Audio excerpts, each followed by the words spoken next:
Thanks, Sudeshna. Can I call on stage, please, Suresh San, Laxmi Kant, Madhav, and Rohitash?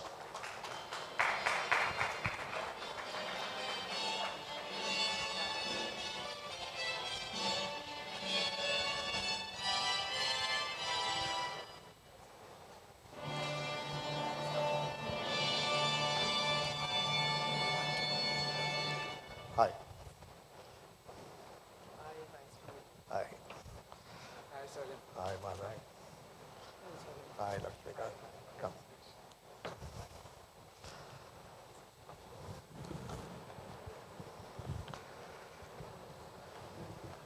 So it's going to be an extremely exciting panel today. We have two representatives of iconic brands, Hero Motocorp and Maruti. And we also have two brand leaders. So we have Madhav and we have Rohitash from Ogilvy. So let's hear them out. Rohitash, let me start with you. When do you believe that brands typically need to recognize the need to rejuvenate? Is it when there is a crisis with the brand, or does rebirth, rejuvenation also happen when there is no crisis? So typically it happens on the back of trying to stay relevant. That's where we have seen brands really make an effort to reinvent or completely rejuvenate themselves. And this happens because of multiple reasons. Sometimes the category suddenly evolves. There is something that happens in the category, like the financial sector, for example. When the ULIP scam happened, all financial brands felt they need to say something because there is now a fundamental question mark on the category itself. Sometimes the consumers start getting old and they start lapsing out. That's another, like some of our Coca-Cola brands that we work on, Thumbs Up and all, we have faced similar challenges. Sometimes brands move away from what made them big in the first place in search of the new and shiny. So they kind of stray away. So that's another reason.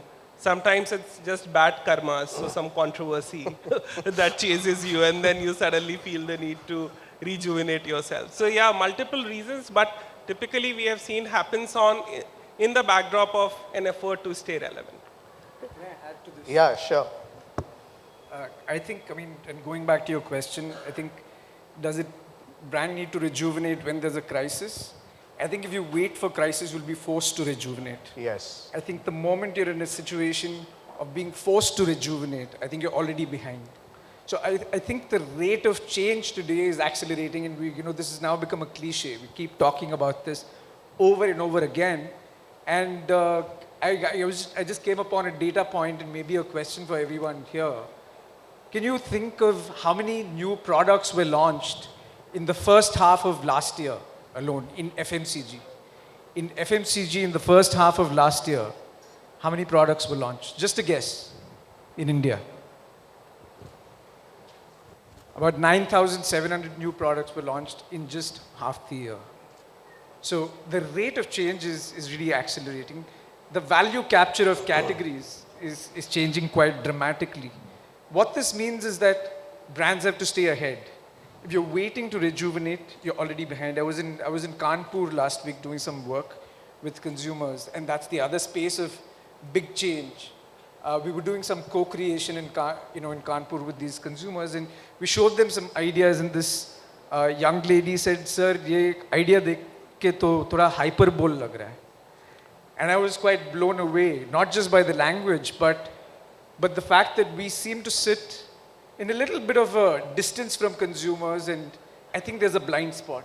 So for me, the brands that are most in touch, the brands that are most in sync with the consumer are the ones that are a little ahead and therefore not waiting to be forced into a situation of rejuvenation. If you take even a category like media and OTT, and the value captures shifted hugely, where TV, for instance, I recall conversations in the past where TV was, the belief was TV is never going to lose to OTT, but today that is actually happening. So I do think that, the time to rejuvenate is always. Yeah. I think you have to look ahead.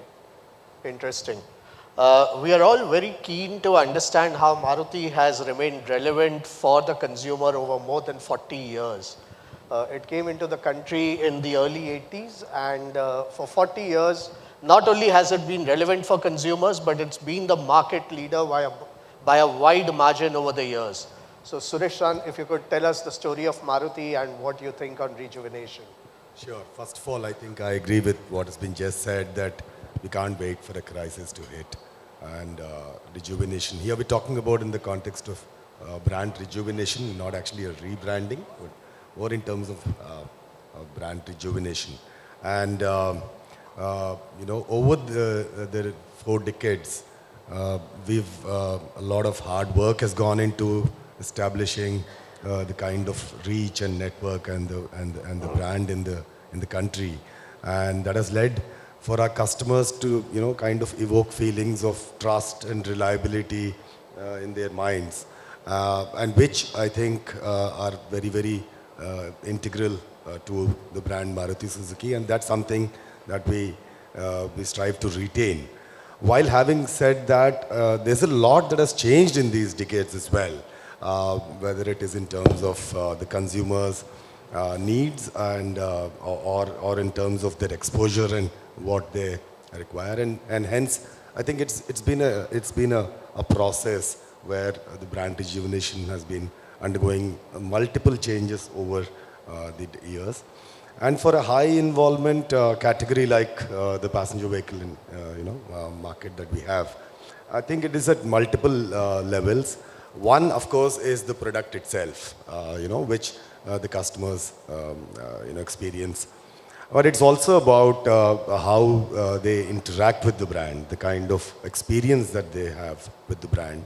And we've been trying to address all these kind of aspects. One is whether it is through these 4 decades, several new products and new segments have been created based on the needs of customers. In fact, in the last 12 months itself, we've actually created a fresh new brand, the Grand Vitara Grounds Up, as well as we did 14 product refreshes in the last 12 months. So that's on the product. I mean, that's something which we have been doing.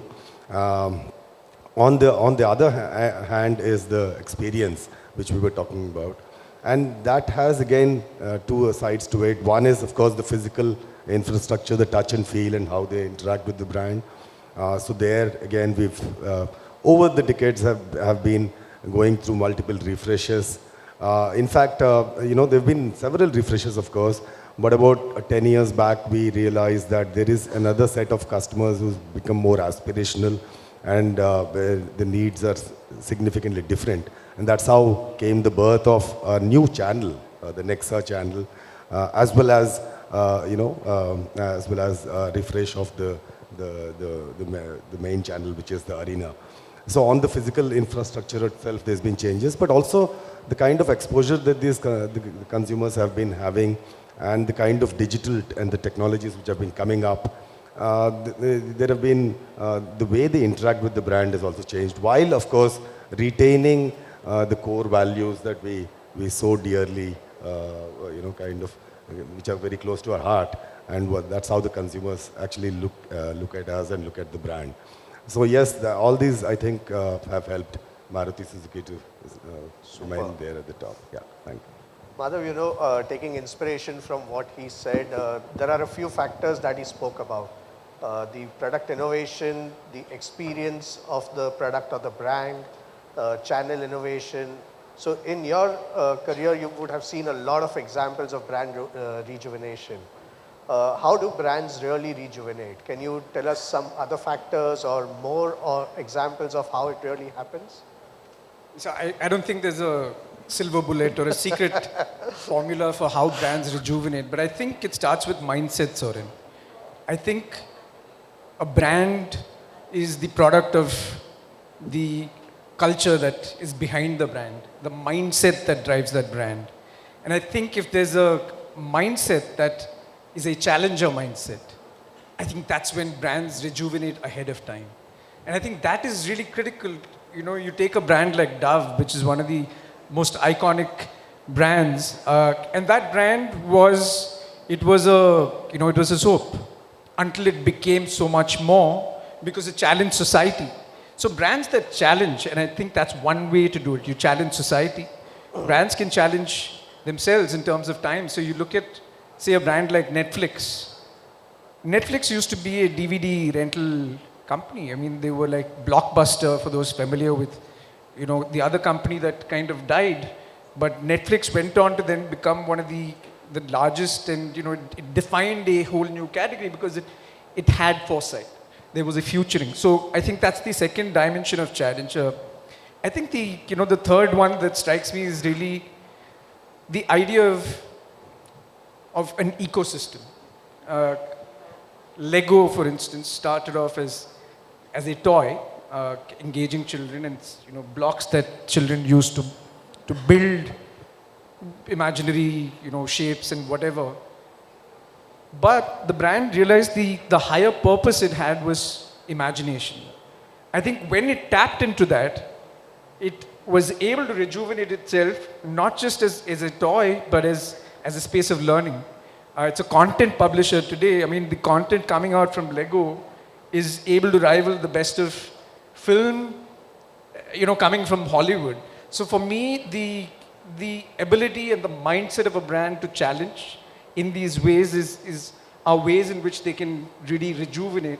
At the core of it, though, I feel is, if you look at benefits brands claim, so you take a benefit in laundry, like say clean or remove stains, there's only so many kind of stains that you can actually remove at the end of the day, right? Like, you can't keep rejuvenating on that same vector. But you take a brand like Dirt is Good, and I can see the team there, that was a brand that actually created higher level meaning. That allows you to rejuvenate because people keep changing. But if you stay stuck on the micro benefit, I don't think you can. So I think those are some ways. Let's move to another brand which is also a market leader in the motorcycle segment.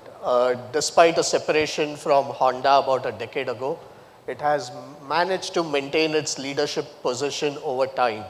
So Lakshmikant, can you please tell us the story of Hero MotoCorp? Thanks.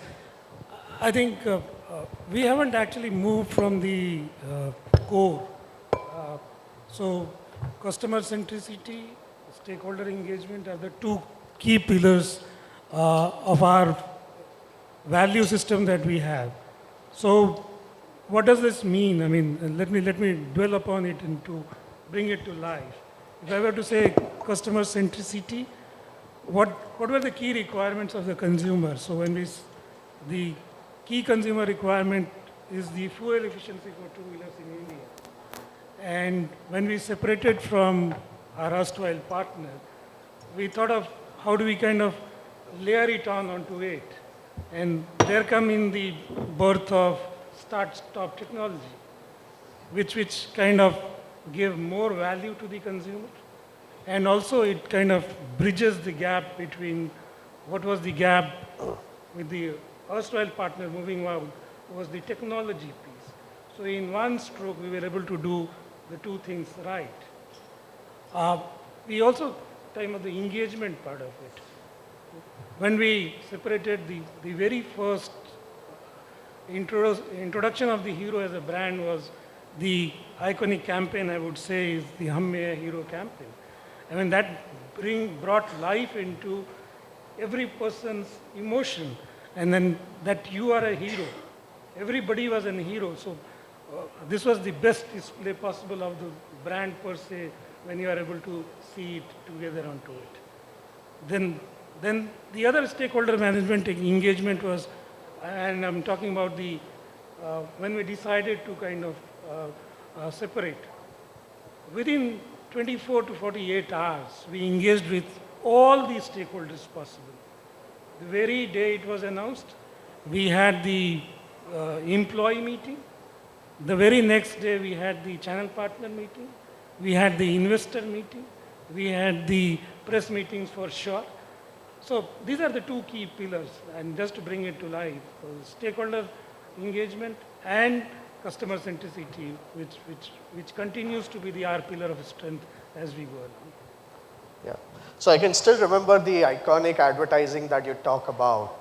Rohitash, what is the role of advertising in Rebirth? And can you give us some other memorable campaigns or brands which have used advertising during rebirth and rejuvenation? Yeah.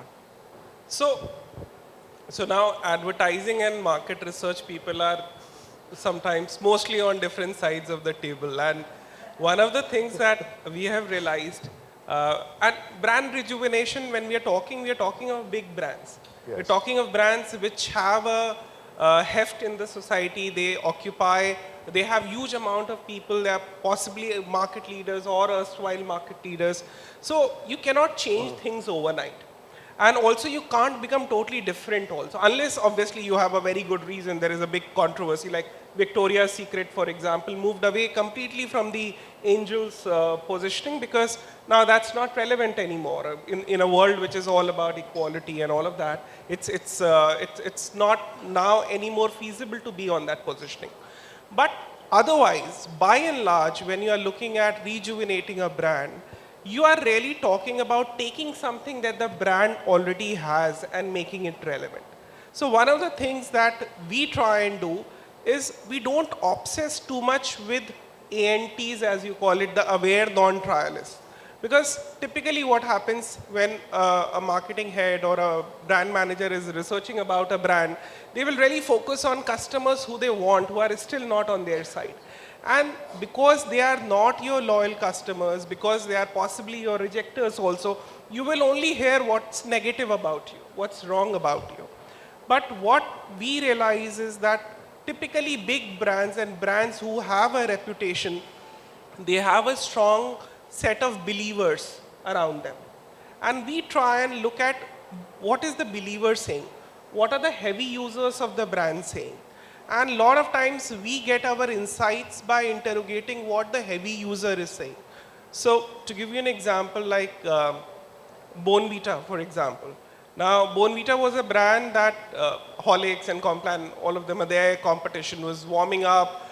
People were putting 23 ingredients versus 39 ingredients versus whatnot.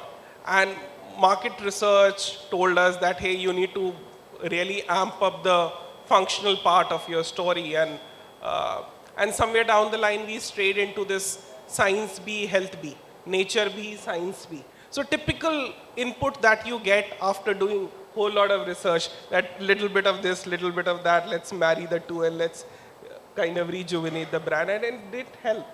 And then we realized that at the heart of Bonvita as a brand, the whole Tan Ki Shakti, Man Ki Shakti, there is something, there is an attitude about Bonvita. It's not just physicality, it is also Man Ki Shakti. And therefore, we said, okay, let's now interrogate this whole idea. What is this internal strength? And what does this mean? And then from there, we started looking at, okay, the mother is the one who's instilling this internal strength in a child when she's offering this cup of Bonvita to the child. And from there, we said, okay, how has the mother evolved? And from there, this entire idea that today moms are like dads.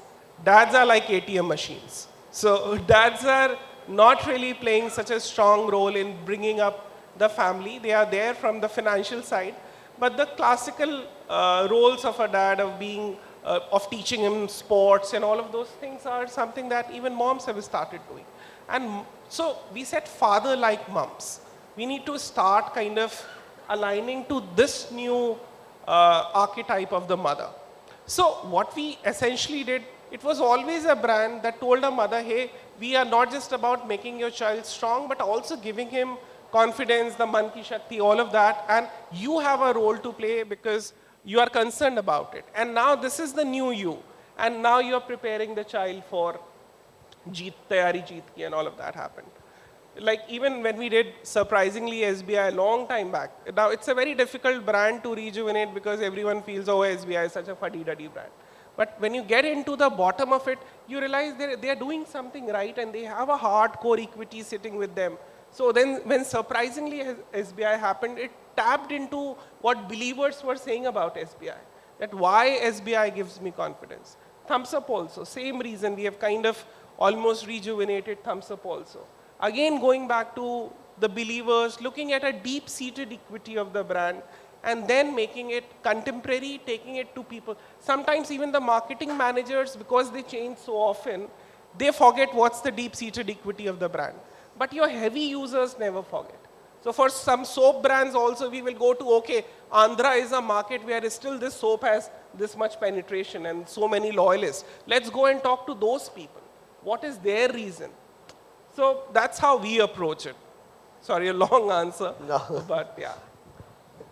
Suresh, you spoke about the relevance of your brand, but let's move to a topic which is more relevant for the audience over here. So how does consumer understanding or consumer insights play a role on the rejuvenation? So what have you done with consumers to understand them to keep your brand a market leader? I think it's extremely important. I think we also heard about customer centricity. We speak about it quite a bit. But I think that is extremely important because when you're talking about brand and brand rejuvenation, that's about how you want the customers to see or look at your brand. And it's also about how the quality and the kind of engagement that you have with the consumers. So I'll just give you a brief example. For us in the automobile industry, we make good cars, we sell those cars, and we expect that the consumers will have a good experience with the cars and also in the process. But we also realize that while owning the car, the entire ownership life cycle itself is important to understand from the customer's perspective and see where are those pain points and what needs to be done. Many decades ago, when we speak to customers, we understand their entire process and other things. We realize that there are some pain points which we need to address. Some we could do by ourselves. Some we had to actually partner with some, strategic partnerships or whatever to actually, kind of mitigate or address those pain points. The case in point, for example, maybe 20 years ago was about how Maruti Finance came into being or Maruti Insurance came into being with our partnerships with the financiers and the insurance companies, where the entire journey was made simpler, easier for the consumer. And what we could do ourselves, we realized that there are a lot of first-time car buyers who are actually coming and buying our cars, and they also need some kind of a driving training, for example, as simple as that, in a professional manner and a good quality driving training. And we went about setting up the Maruti Suzuki driving schools. We have more than 500 of them across the country. Or even recently, with the digital technologies coming in place, the Maruti Finance has now moved one notch higher, and we've actually set up a digital marketplace, which we call the Maruti Suzuki Smart Finance. Or there are evolving needs of consumers now in the new age, like subscription, for example, new mobility needs. So we have the Maruti Suzuki Subscribe again with partners, which is one of the largest in the country. Of course, it's still a new kind of a concept, but still, I think, so right through the customer's journey and understanding the entire customer journey as well as the ownership life cycle is extremely critical. And that's how the brand stays relevant with the changing times as well as relevant to what the customer needs. And that's what we believe. Great. Let's take a pause and see, do we have any questions from the audience? Yeah?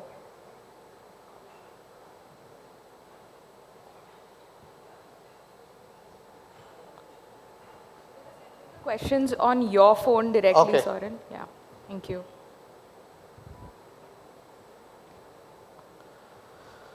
So we have a question from Shabas Singh from Knowledge Excel. How has the virtual research platform's adoption journey been in the case of a brand rejuvenation? Madhav, you want to take this? I'm not sure I've fully comprehended, but I'll give it a go nonetheless. I think the question is, what is the role that the virtual research adoption platform has played in brand brand rejuvenation? I think the virtual research adoption, I presume by that we mean that digitally meeting consumers, that not simply waiting to go in the field. I think that's Yes. context in which it's described. I think all research, firstly, is paramount and critical and foundational to rejuvenation.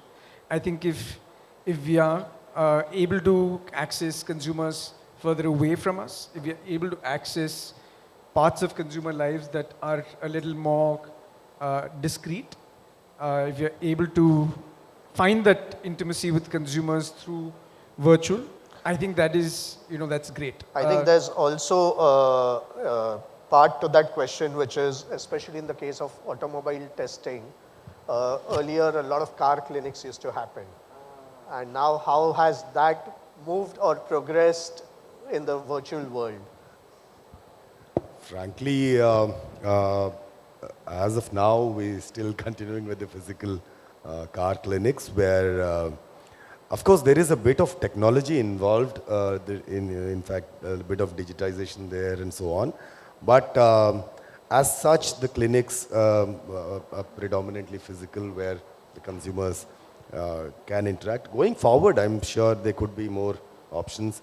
We just, about few months back, the buzzword these days, metaverse. So we just recently, few months back launched, along with the Grand Vitara launch, we launched the Nexaverse, where the customers can actually, in the virtual world, visit a Nexa showroom and look at and interact with the brands there. I'm sure such technologies, and as they evolve, there's probably a possibility, but at the moment, like I said, it's still a physical activity of showing the car and then taking the fit. Thank you so much. Can I add to that? Yeah, please. Yeah, I think virtual research is actually at a very nascent stage in our country. More so in the automobile because it's more about touch and feel of the product per se.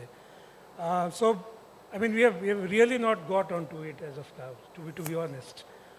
What we have been able to do virtually is more about understanding of the consumer journey to a large extent in terms of through where does the journey start and what are the various steps that he follows onto the cycle of it. But as I said, very, very nascent stage. Probably this over a period of time, it will fructify into something that will be as a process-driven kind of stuff that will be able to take it. Great. I think we've heard a lot of great insights on brand rejuvenation, and we can continue this discussion in the break when we catch up with them. So thank you so much, Laxmikant, Rohitash, Suresh San, and Madhav. It was great hearing your views on brand rejuvenation and rebirth. Thank you. Thank you.